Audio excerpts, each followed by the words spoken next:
जगार पिला माने डैम तो कह जाउची किंतु सेतरे पिला माने क्रिकेट खेलुतले से भितर डैम भितर से भितर धूली उडुतला खेलुचंती से भितर पानी नाही। ये खाली जयपुर बा गोटे निर्वाचन मंडल समस्या नुहे, ये समग्र राज्यर ये समस्या पानी रो समस्या एवं चाष जमी ता सहित पीवा पानी रो भी बड़ समस्या एवं आगु को खरा दिन आछी सेथिपई तो आउरी समस्या भी बढ़िबो। एथिरे स्पेसिफिक मोर प्रश्न रहिबो माननीय मंत्री को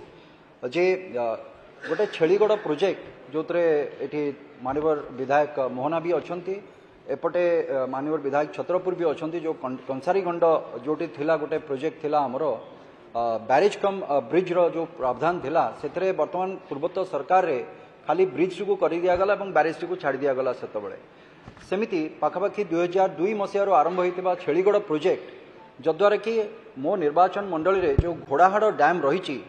ए विगत 2 वर्ष है से जगार पिला माने डैम तो कह जाउची किंतु सेतरे पिला माने क्रिकेट खेलुतले से भितर डैम भितर से भितर धूली उडुतला खेलुचंती से भितर पानी नाही। तेणु करी गोटे स्पेसिफिक होची जे निर्धारित समय धार्य करा जाऊ एथिरे जे केबे सुधा प्रोजेक्ट आरंभ होबो एवं से प्रोजेक्ट सरीबो केबे सुधा से प्रोजेक्ट सरीबो। तेणु करी तार कंप्लीट डीपीआर समय निर्धारण करा जाऊ प्रत्येकटी प्रोजेक्ट रे जेमति कि निर्धारित समय रे सेठी सरीले तार उपयोगिता हेई पारिबो। फलस्वरूप कौन होची घोड़ाहाड़ नदी रे वर्तमान धीरे धीरे धीरे धीरे पानी न आसिकी से घास उठिकी से भी संकीर्ण हो गलानी। तेणुक छेलीगढ़ प्रोजेक्ट हम से केबे हम तार संपूर्ण केबे हम सेठी एवं से पानी घोड़ाहाड़ रे केबे पड़िबो एवं पानी रो डिस्ट्रीब्यूशन सिस्टम को जदि देखा जाए प्राथमिकता आमको पीवा पानी एवं तापरे कृषि आसे ए दुईटा को। तेणुक या ए दुईटी केमिति आमे लोकन को ठीक भाव में जोगे दी पारिबा